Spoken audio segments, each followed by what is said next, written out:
Yo, what is good, everybody? It is your boy, going to Falls, going to What Ifs, whatever you want to call me. And I am back. This is a brand new What If. What if Tanjiro had Phoenix breathing? If you guys enjoy, please show some love. Leave a like, leave a sub, leave a comment down below. All that good stuff. Hope you guys enjoy the video. And I don't really want to waste much more of your time. So if you want to, please leave or check the links in the description. Discord, Spotify, and membership if you want to check those things out. And with that said, I don't want to waste much more of your time, like I was saying, and I want to get right into it. So let's get it. Tanjiro Kamado, well, his life is far from easy, especially when things start changing greatly. And what I mean by that is the day that his family would pass on to the afterlife. His life would change drastically. Everything in his life would change in that moment. But it wouldn't just change because of their passing, but it would change because of something that rises within Tanjiro Kamado. Something that rises within the powers, the body, and the spirit of Tanjiro Kamado. Because when he walks up to his family's home, he sees his entire family, except for his sister, dead. He would then look at all of it, and he would begin weeping. He would begin crying. And he would begin questioning everything that's going on, and he wouldn't even notice that his sister Nezuko is still breathing very shallowly. And as he looks at this entire area, he starts to burn. He feels his skin getting hotter, he feels his back getting hotter, and eventually wings would spurt out of his back and they would be on fire. He would cry so much that his tears would immediately evaporate into the air, and he would be crying to the point where flames would start erupting all around him and everywhere in his home. And as this is occurring, he begins to burn up the entire house that his family was in, and he burns up the entire area, and immediately, before you know it, his entire home, family, and all of it is all ashes and dust, except for one person, and that is Nezuko. Nezuko is already standing up and staring at Tanjiro. Tanjiro wonders what is going on, what is happening, and asks her if she's okay. And as this conversation is even starting, Nezuko would attack Tanjiro immediately. Tanjiro would tackle her to the ground, and even they would fall off the cliff together. And as they do, someone would even show up. Giyu Tomioka would show up to stop the fight and to help Tanjiro, or at least save him from his demon sister. But who's the demon here? He's confused because he sees wings, fiery wings on Tanjiro, and it looks like he has burn marks on him as well. And he's in shock, wondering what is going on, because this kid, he doesn't seem very human either, but he definitely isn't a demon. And after a bit of a squabble, and eventually Tanjiro actually attacking Giyu because, he's trying to protect his sister, yada, yada, yada. Eventually, he would realize that the two of them are good people, and his sister Nezuko seemingly is a good demon, leading to them being told to head off to Urakodaki and basically go over there for training to become a demon slayer. And after this conversation, he's sent off, and Tanjiro would have his first encounter with the demon known as the Temple Demon. And this encounter would go pretty damn easy, because Tanjiro would burn up the demon before you know it. Tanjiro still has not been able to basically get rid of the wings that are on his back, and he attacks the demon at full force, obliterating it, utilizing this fire-like power, or this phoenix-like power, and burning him up instantly. And when Urakodaki, he's watching and sees this, he's in shock and awe, thinking that this kid might just be something different, or he's a demon and it's going to be really, really bad really, really fast. But luckily enough, that is not the case. Tanjiro is then basically brought under the wing of Urakodaki, and they start basically training him, or he starts basically training him. He starts also training with Sabito and Makomo, obviously the spirits of Sabito and Makomo, and he gets, the same level of water breathing he normally does. But on top of that, he starts being able to implement his fire-like abilities into the water breathing as well. Same thing with the, the flying around, same thing with all of these things. that he's able to do. And let's just say Kodaki is pretty damn impressed. I mean, he asked the kid if he has any grasp on the powers that he can truly use. And Tanjiro straight up tells him, like, yeah, no, not at all. Like, I have no idea, but I do know there's aspects that, you know, I can use, right? I can fly. I can use some sort of fire-like ability. And that's really it, right? And he doesn't really understand it fully, but he believes that it's going to be able, like, he'll be able to understand it as they progress. In which Kodaki, he agrees. I mean, he's like, yeah, all it takes for you truly to understand your powers is training, preparing, and also real-world damn experience. And that right there is what he'll get at the final selection. So when he is able to cut through the boulder and he heads to the final selection and he starts basically facing off with various demons, the demons themselves think he is legitimately a demon. A guy with wings flying around, slicing through people, utilizing fire-like abilities. And it seems like the longer he's fighting within the forest and fighting within the final selection, the more powerful Tanjiro is actually getting. And this right here is something that the demons are terrified of. I mean, they're thinking to themselves that this makes no sense. That this is ridiculous. Like, he has the powers of a demon, but he's a demon slayer. It makes no sense. They don't have any idea what's going on or any idea like how to approach it. But Tanjiro slays every single demon in this forest, taking out all that anger he has built up, and all that anger comes to a head, and he scorches through every single one of them, leading to a lot of demon slayers that, let's be honest, probably shouldn't be demon slayers, but they are now, to become demon slayers. But Tanjiro makes sure that everybody is safe. He slays all the demons, and he definitely gets some eyes looking at him in terms of what he can truly do, because it doesn't make much sense that Tanjiro is able to do such things, and his powers as well make no sense as well. They're thinking to themselves, like, what is this? Like, I don't get it. I don't get how he's able to utilize this power. I don't get how he's able to do these things, and I don't understand how he's able to, you know, basically fly around and do all that stuff. And they're in complete and utter disbelief by this, and that is the reality of it. Tanjiro is a big unknown, but he still passes the final selection and allows a lot of other people to pass as well, and then eventually leads him to meeting up with Urokodaki again, and also getting his Nichiren blade. Obviously, a last conversation would happen with Urokodaki. Nothing too serious, nothing too crazy, but Urokodaki would basically tell him like good luck, and I want to see you, like, you know, do well, and I don't want to, like, if you ever need anything, please come back, and all that stuff. And it's a good conversation between you know, master and student, and they basically just leave it off at that. And Tanjiro and Nezuko head off on their own journey, and their own journey is something else, right? And their first stop is at a near place, you could say, that is essentially like a small village. And when they arrive at that village, he gets a little bit of information about what's going on, who do they have to worry about, like, you know, this so-called demon, or like what this demon could so-called demon could do. But in all honesty, there's not like a ton of information about what this demon could even do. It's not like they know every little bit of what this thing could do. So let's just say Tanjiro is going to have to, for the most part, figure it out on his own. But it ain't going to be too difficult, because that same night he does run into that said demon. And Tanjiro believes this is going to be difficult. Like, he's going to struggle with this. And it's going to be like, you know, he's going to have to really push himself to make sure that everybody is safe and the demon is basically dealt with.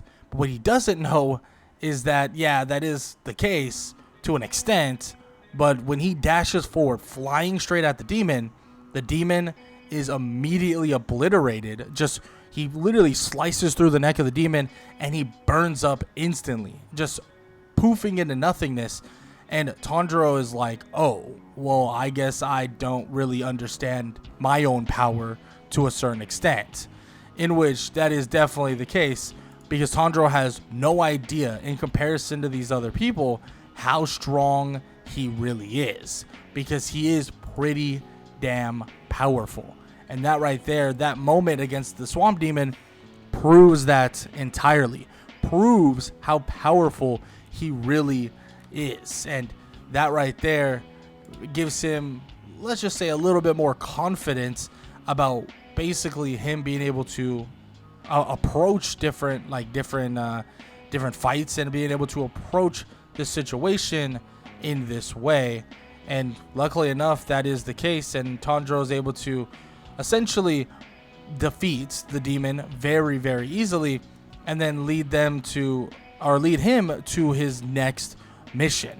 And his next mission would actually have him running into Muzan for the very first time. At the city that never sleeps, he runs into him, and yeah, Tanjiro does have to hold back and not fight him because, you know, the people all around. But Muzan, when he sees him, he's thinking to himself that this right here, that this is something different. Like, he doesn't understand it. He doesn't know what this kid is, but it's something that he needs to make sure he pays attention to, because this kid might just be one heck of an issue. He might be one heck of an issue to deal with, and that right there is the reality of it. Is Tanjiro Kamado is bringing powers into the fray that, in all honesty, nobody's gonna understand.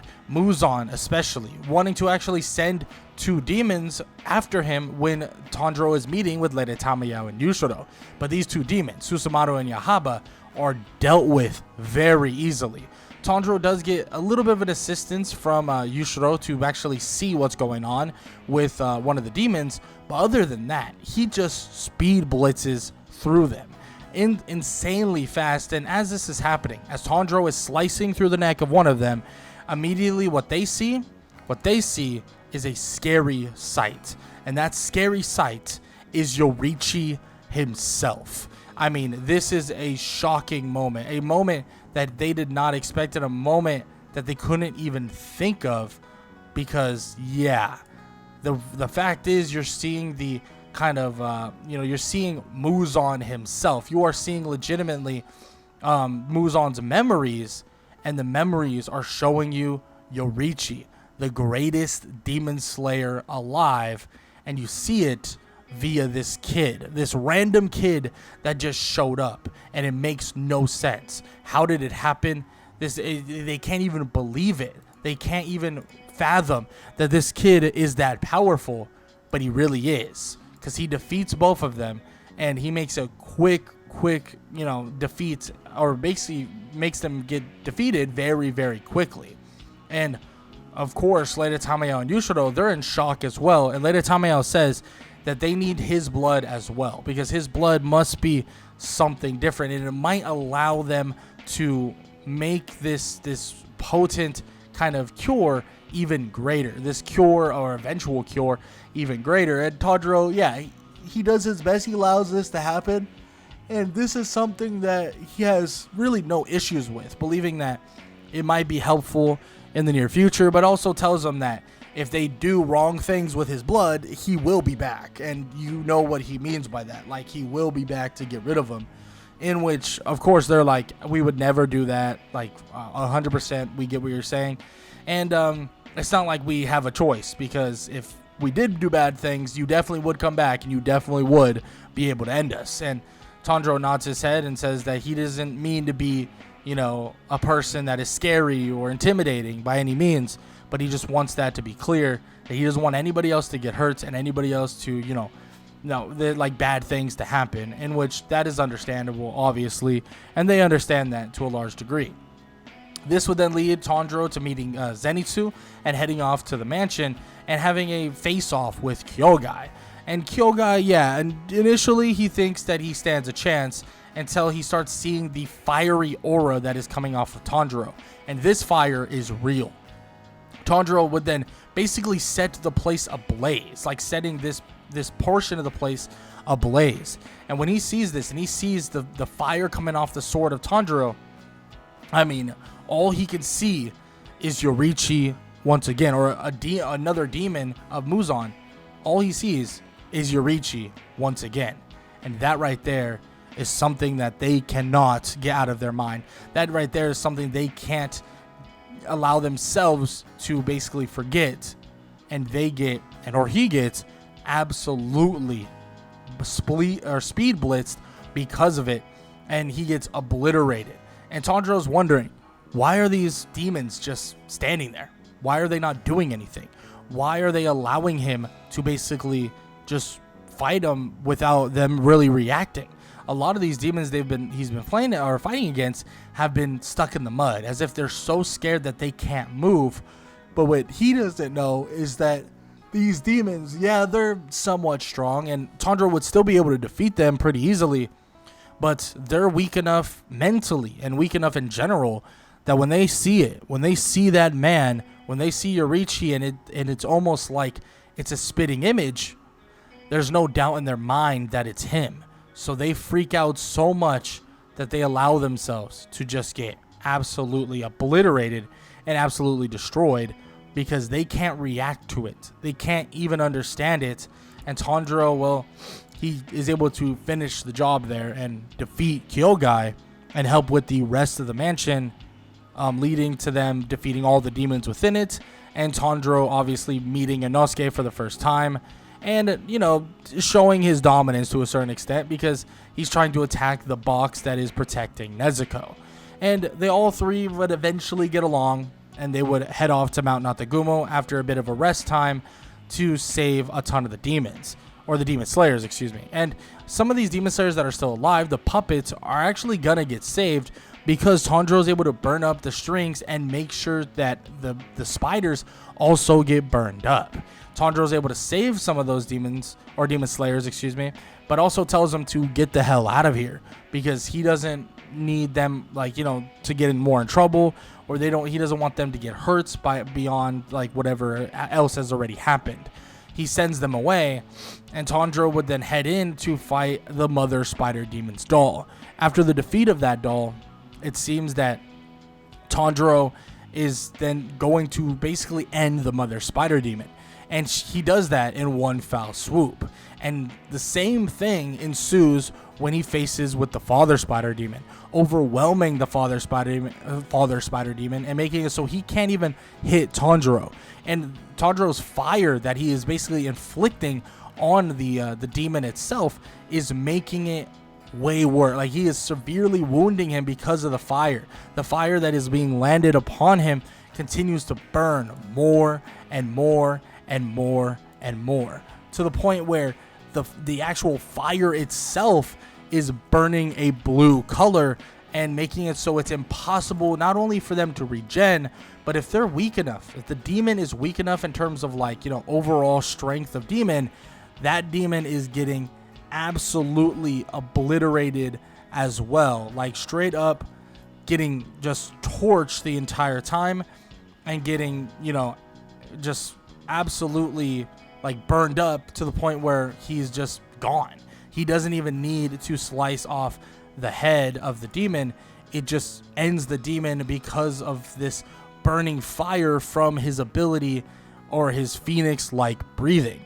And with all this happening, Tanjiro burns up that demon, and before you know it, with him and Inosuke would be facing off with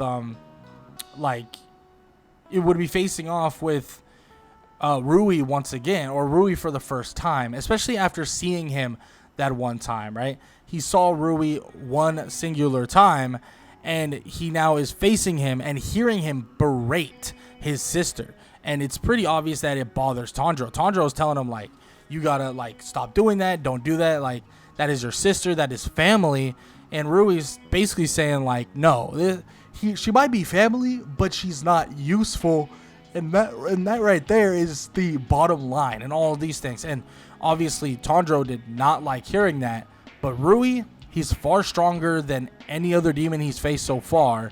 And he does put up a heck of a fight. Like, he definitely puts up a fight that is, you know, actually proper, right, to a demon of his stature.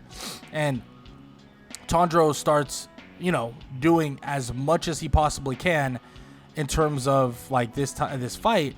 And of course, well, he would be getting the upper hand pretty quickly, but he'll be getting it because every attack that he does is long lasting. Every single one has a little bit more, a little bit extra, and a little bit, here and there. And it seems that he continues to have this long-lasting effect on Rui, and Rui continues to feel that he can no longer utilize just any, like he can't actually do anything here. I mean, this is really, really, really bad for Rui. He straight up is losing everything. He can't heal. He can't do anything. It feels like his body is crumbling because legitimately his body and his power is depleting because of the fire that is basically hitting him over and over again. It's ticking him away to the point where Rui, he stands no chance. He is completely out of the fight. He's burnt to a crisp and he's no longer regenerating. And Tanjiro tells him that all the pain he's inflicted on his family, everything that he's done so far, it might be for quote unquote a good reasoning in his own mind, but every burn mark, every hurting piece that is on his body right now is the way his family feels when he looks down on them, the way his family feels when he berates them and treats them like garbage. And he would know that because his family is the most near and dear thing to him ever, right? All of his family is the biggest and biggest part of his life that he follows. And Rui, well, he stands there in complete and utter shock as Tanjiro is legitimately giving him a lecture.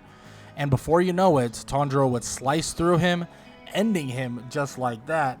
And Tanjiro basically tells him that in the afterlife, he hopes that he takes care of his family. He talks to his family and he loves his family, because if not, then he'll regret it every single day he's in, the not so good place, aka hell.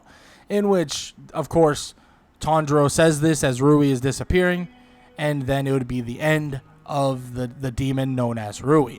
In which Inosuke is immediately like, okay, so you probably didn't need my help. Like, you kind of just handled that on your own. And he asks a ton of questions about why Tanjiro is able to do the things he can do and all the above. But Tanjiro kind of shrugs it off, saying that he doesn't know. He doesn't. At the end of the day, he has no clue. But he hopes one day that there's going to be, an actual answer and an actual, idea of why he's able to do these things, and an actual idea of how he came across these powers. But then he kind of thinks about it, and he thinks that maybe these powers are only here because of his family. Only here because he cared so much about them and loved them so much. But then he thinks about it. The day that he saved Nezuko, the day that all that happened, he burned up everything. He burned up all of it. And in a way, it saddens him as well, because, well, that was his family. But he also thinks that maybe that was for the best, because, well, maybe now they're with him right now instead of, in the ground somewhere. In which Tanjiro, he's like, I don't even know. Like, he's questioning himself the entire time, but he has to stop questioning, because before you know it, Kanao and Shinobu would come striking towards Nezuko. And as this is happening, Giyu fights alongside him to stop them from actually, ending his sister.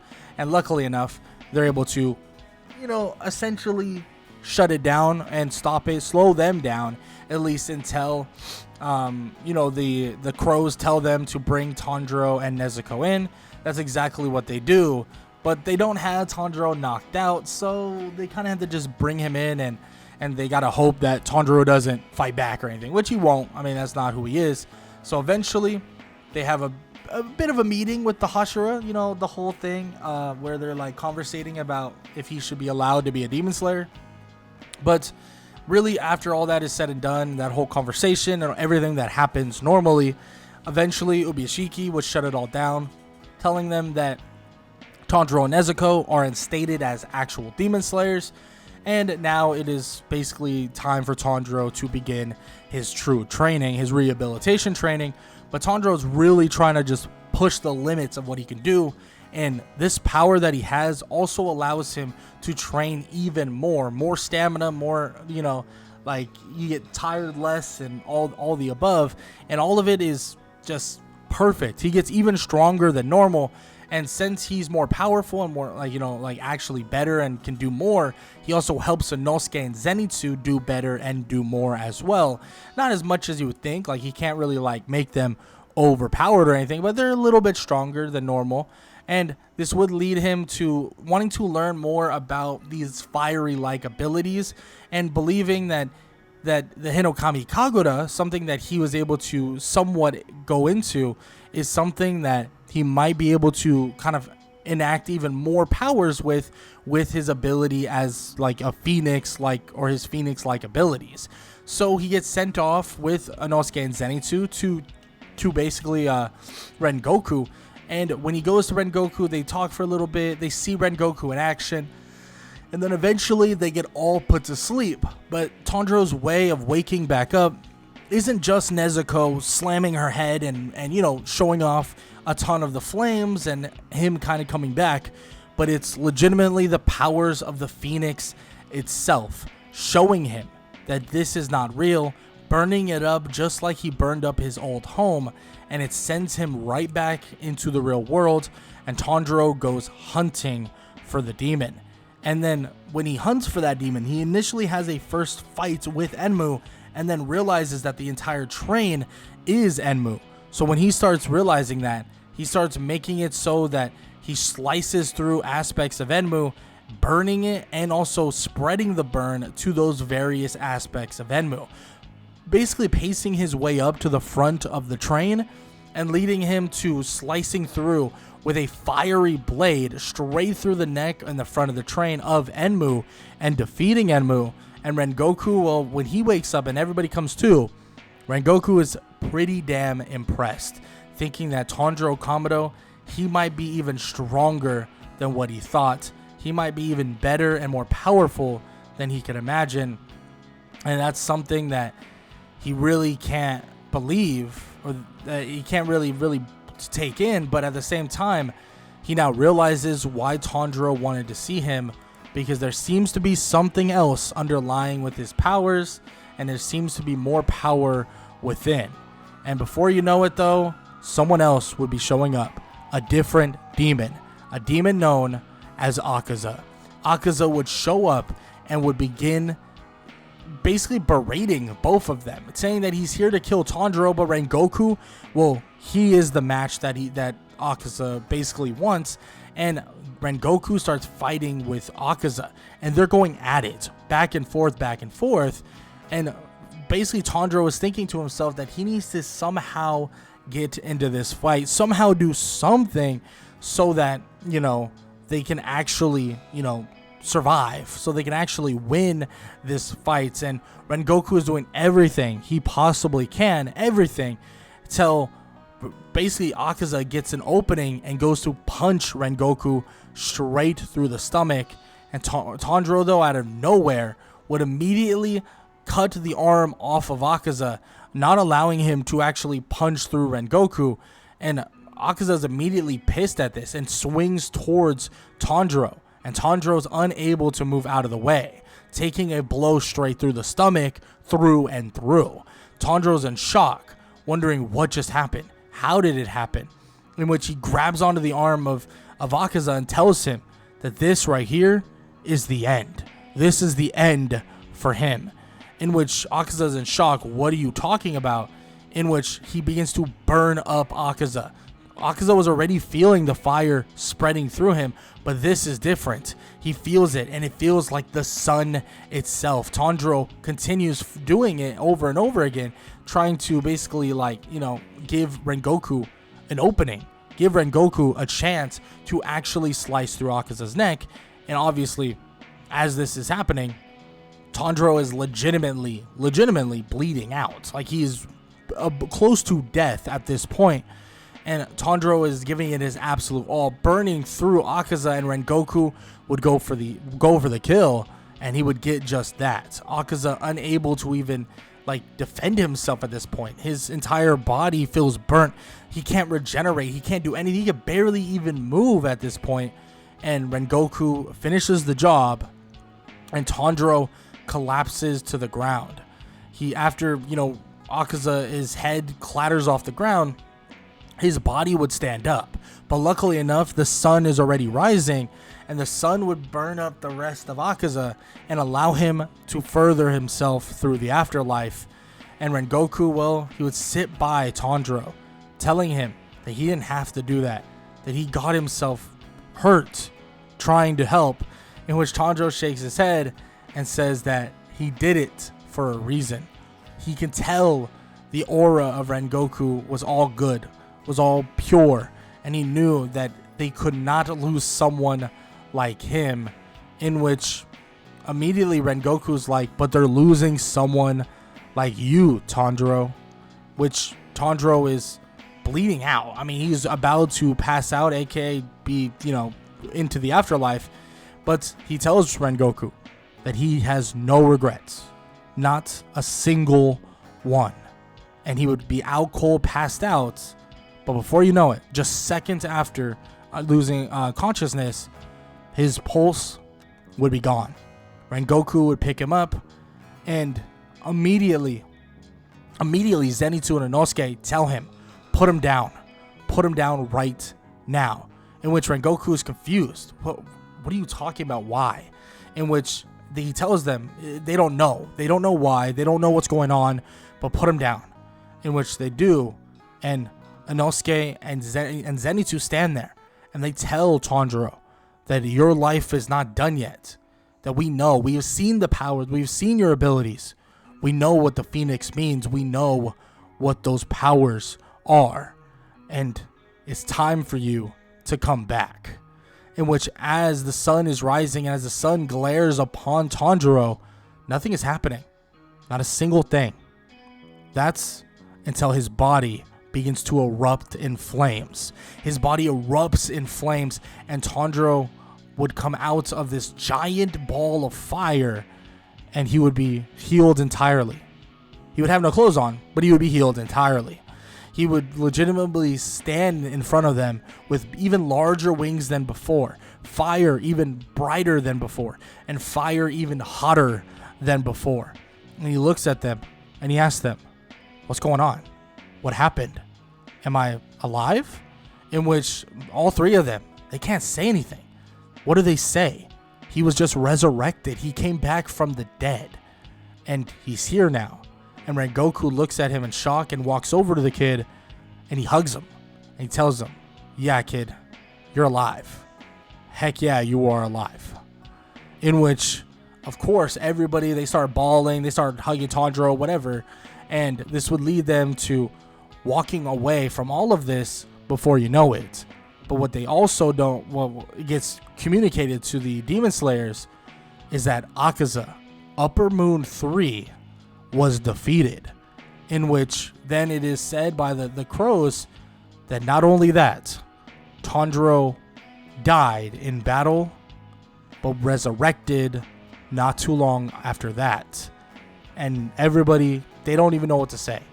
This makes no sense. How does this make sense? What do you mean resurrected? In which obviously Tanjiro has a lot to say when he gets back to the Hashira mansion, but not a lot of what he's saying are answers necessarily, because he doesn't even know how it happened.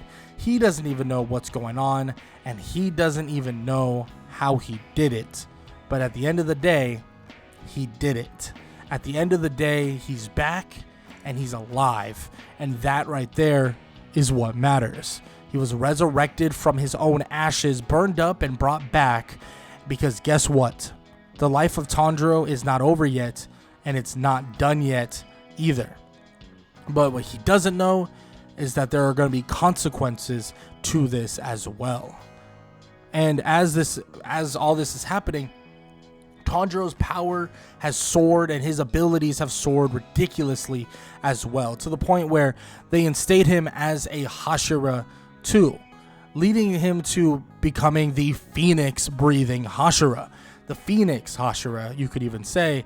And eventually he would go on a mission with, to the entertainment district with Tengen and Zenitsu and Inosuke, and this mission would go very smooth. Tanjiro would be able to handle Daki and even be able to hold his own against Daki and Gyutaro at the same time. And as this is happening, Tengen, Inosuke, and Zenitsu show up, and it makes it so that this fight is a easy fight for Tanjiro, an easy fight for all of them, and they're able to defeat these two demons just like that. And even if Tengen gets poisoned, Tanjiro and Nezuko are able to help him and cure him of that poison. And the more of these upper moons, the more of them that they die, the closer Tanjiro is getting to Muzan himself. And that is where he's looking. And when he continues his training, goes to the swordsmith's village, and obviously faces off with Hantengu, Tanjiro would make quick work of someone like that. But obviously he would turn into various different versions of himself, kind of stalling out Tanjiro for quite a while. But the defeat of Hantengu is just a foregone conclusion. And Tanjiro even shows off many different things, including a Demon Slayer mark that has been awakened, but something they didn't even realize until now. It seems that the resurrection also awakened a Demon Slayer mark to Tanjiro, but they never truly noticed, not even, thinking about it, because of the already, the scar on Tanjiro's face, but also the fact that he always is burning up. He has tons of scars from burning up, so they just don't really know. They have no idea what's going on, but they are starting to realize it when both Mitsuri and Muchiro awaken their Demon Slayer marks, and that right there is definitely an occurrence leading to, or because of, Tanjiro's awakening of his Demon Slayer mark specifically. After the defeat of these two upper demons, though, Nezuko, would eventually conquer the sun, leading to Muzan believing this is his chance, his moment to stop whatever this Tanjiro Kamado kid is. But what he doesn't know is that the plan that is going to come ahead is something that nobody is prepared for. Later, Tamayo and Shinobu have been working together, utilizing Tanjiro's blood as well to make the strongest cure/poison you would ever understand. But Tanjiro also tells them that Muzan is his opponent, and tells all of them that Muzan will be defeated on this day. And after the training is finished and after everything ensues, Tanjiro would go to face off with Muzan before even being sent within the Infinity Castle, actually just flying so that he doesn't get thrown down there. He fights against Muzan by himself, and he tells Muzan that today is your day of reckoning. Today, everything changes, and today, everybody is safe from your reign of tyranny. And Tanjiro begins to burn Muzan, and yes, he can't kill him, he can't end him until the sun rises, but he makes sure that Muzan feels every last bit of it, to the point where eventually he basically gets close enough to Muzan to where he overwhelms him with fire, and he kind of like puts a globe of fire around both of them and continues burning them up. But this also burns Tanjiro as well. And Tanjiro tells him that it doesn't matter what he's feeling. It doesn't matter the burn marks and the burns that he gets, as long as Muzan gets them as well. And with all this happening, Muzan is unable to even utilize a blood demon art, unable to even really fight back. And eventually, when Tanjiro would unveil this sphere of like fire, all you can see above is the sun. Muzan wonders, how did this happen? Was I really in there that long? It was excruciating, but how? Why was it that long? That was like, freaking half a day. It was like 12 hours of me just sitting there burning up, and it felt like it wasn't. It felt like time was going quicker. It felt like time was all happening at once. And Muzan watches as the sun burns him up, and Tanjiro stands there with marks and burns all over him, and he would crumble into ash as well. Everybody would be in shock, wondering, is he gonna come back? What's happening? Is he still alive? Is he going to resurrect once again? And they sit there. They sit there for 10, 20 minutes turn into 30 minutes. 30 minutes turns into an hour, 2 hours. And they wonder, is he really gone? Is Tanjiro Kamado gone? And as they're standing there, eventually the sun itself would basically beam upon Tanjiro, and he would rise once again, awakening once again from the fire and the basically fire of the phoenix, and he would be standing amongst them. They would all be happy, celebrating, hugging him. But that moment that he came back, he realized something. He was gone for hours, but he was gone for a reason. He was wondering, can he leave? He wanted to leave, wanted to go. He wanted to go away and leave and, basically stay with his family. But he came back. But it wasn't out of a choice. It wasn't because he chose to come back to the family he loves here. He couldn't leave. He was stuck. He was unable to leave, unable to move. It's like this is his burden now. His burden is that he no longer can leave. He no longer can leave this place ever again. And when he awakens again, it's all smiles and hugs and happiness. But he knows that when years go by, when tons of lives, his friends, his family, his loved ones, the love of his life, when they all pass on, Tanjiro will be there. He will be there, and there will be no leaving after that. So he essentially knows that he will always be the protector of this planet, this place, and of Earth itself, as long as he continues on fighting more and more. And after hundreds of years, he comes to the conclusion and really dials it down for himself that he'll never see his loved ones again in the afterlife, but he knows that they're looking at him right now. But that is the end of What If Tanjiro Had Phoenix Breathing. And if you guys enjoyed, show some love. Leave a like, leave a sub, leave a comment down below. All that good stuff. Hope you guys enjoyed the video, and I hope all y'all have an amazing day. Later.